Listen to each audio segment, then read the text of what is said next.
Hello, I'm Pauline Kezer, and I'm sitting here in the Alden House in Duxbury, Massachusetts. I think the first time I was in this house, I was 3 years old. So I always knew my heritage to the Aldens. It was something my family enjoyed knowing about and having me know about it. So as a young child, I used to have to go John, Jonathan, John, Colonel Briggs, Major Judah, Lydia, Lallis, Mary Madeline, and Pauline. So 11 times, and then you get to me. So I grew up knowing that.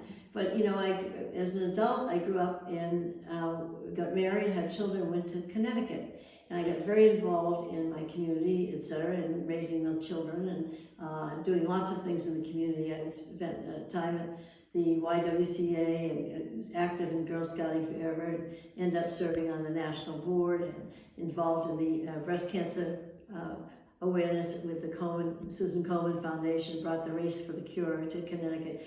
And it seems to me that I was always doing something with nonprofits and something that I cared about, and that I would do it for a period of time and then find another place that I wanted to do it. And when they had the 100th anniversary of the annual meeting here in Duxbury of the Alden Kindred, I decided to take the kids and come back and see it. And I met the first person, Bob Edmonds, who was the then president. I wanted to see what it was like because I had some Alden pieces in the house. I was always told about, this is the Alden highboy, this is the Alden table, this is the Alden pitcher, or whatever. And I have 3 daughters, but I didn't have 3 highboys. And I'm thinking when we moved to retirement in Old Saybrook, I can't take all this stuff with me. So I wanted to see what was going on at the Alden House, because I just didn't want to give it without knowing that it was going to be in a safe place and going to exist for a long time. So I gifted the highboy and the side table, both of which sit in this house where we're taping this today. And so my children, they're grown now, and their grandchildren come up and say, hey, Grandma, was that going to be my mother's highboy? And she goes upstairs. So I had this long history and connection with Alden. And then I decided, after doing all those other things, I would like to do it with the Alden Kindred. So I got on the board and, you know, looked at things. I looked at things about governance. I had held public office. I was Secretary of the State. I served in the legislature. And I knew a lot about governance. I asked questions like, how long am I going to be on this board? Well, there's no term limits. I said, well, what do you mean there's no term limits? You know, in other words, it could be forever. And I asked another couple of questions, and I said, do you have a governance committee? They said, no. I said, would you like one? So they said, yes. So I started looking at the bylaws and stuff, and it's our ways that we should be looking to grow. You know, as the generations go on, they don't always hand it off, and our membership was really not that large at the time. So I said, you know, we have this thing that we have to do the lineage, have it approved to be a member of the Alden Kindred of America. I said, I know people say I'm an Alden, but I just can't go through all that. And I said, well, 2007, we became a National Historic Landmark. And I said, we're a National Historic Landmark. It's designated by the U.S. government. We should not put that restriction on people who want to support us. So we created a membership for anybody who wants to support the Alden history, the Plymouth colony, and the Pilgrim history. And if you want to do that extra step towards lineage, you can become a lineage member. We've doubled our membership because of this. We became open. It made me be able to go to an annual meeting with my husband, he not being associated with me a member. So we've changed some things around in this organization. We hired new executive officers, and we decided what we wanted to do for the future. And we are right smack in the middle of that now. We have just raised over $1 million. We have never raised more than $200,000 ever. So that in itself is a big accomplishment. But we're raising it for a reason. We need to make sure this history stays alive, and that children and children and children of other generations understand the contributions that they made when they came over, and the sacrifices they made when they came over in the Mayflower. And interestingly enough, you think they're all pilgrims. They weren't. Priscilla was the daughter of one of the finances of the trip, and John was a cooper, or a barrel maker on the ship. So these two people found their way together, had 10 children, and that's why I'm here. I am so proud to be receiving the Speak Award.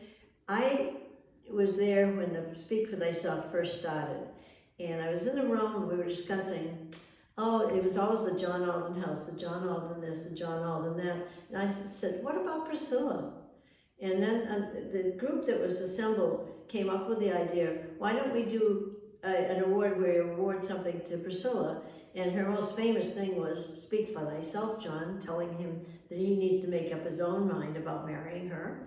And so it turned into this wonderful, wonderful occasion every year. And I think we missed a year somewhere in there, but I think this is the 17th year that we are doing it.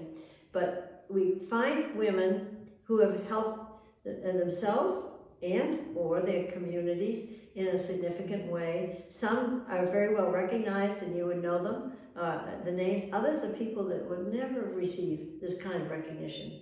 And it's remarkable because they've all done a piece of things that is so interesting and so important. And today we have two other people, myself, are getting this award. And we're the same in a lot of ways and we're different in a lot of ways. And we've treated our communities in respectful ways, helpful ways, good ways, and I've always thought of doing things better. And the reason we honor women is because we want women to have a place in being honored for what they do in their communities and to help make this world better. And it seemed that at that time, 20 years ago, there weren't so many doing that. So it was a good thing for us to do. Who knows, one day we may create the John Alden Award too, but I think that we've met some wonderful women and people that, I used to do the research on all of them before, because I used to run the Speak Dinner, and I would call up a person and think that they belong to this one thing, and I'm calling them about it. And I find out the most interesting pieces of information. And I'm going to just give you one example because it's perfect. I was told to call this woman who lived in the next town, and she runs a nonprofit for children who are terminally ill on her farm. I'm saying, oh, this is interesting. So I started to talk with her, and she said, well, when I went through school, I had difficulty reading. She probably had some learning disability, but they didn't diagnose them in those days. And so she was put in the home ec course. So when she got out of school, she went to the Fanny Farmer Cooking School in Boston. That lasted maybe 6 months. Then probably they got to the reading part of it, and it was too tough.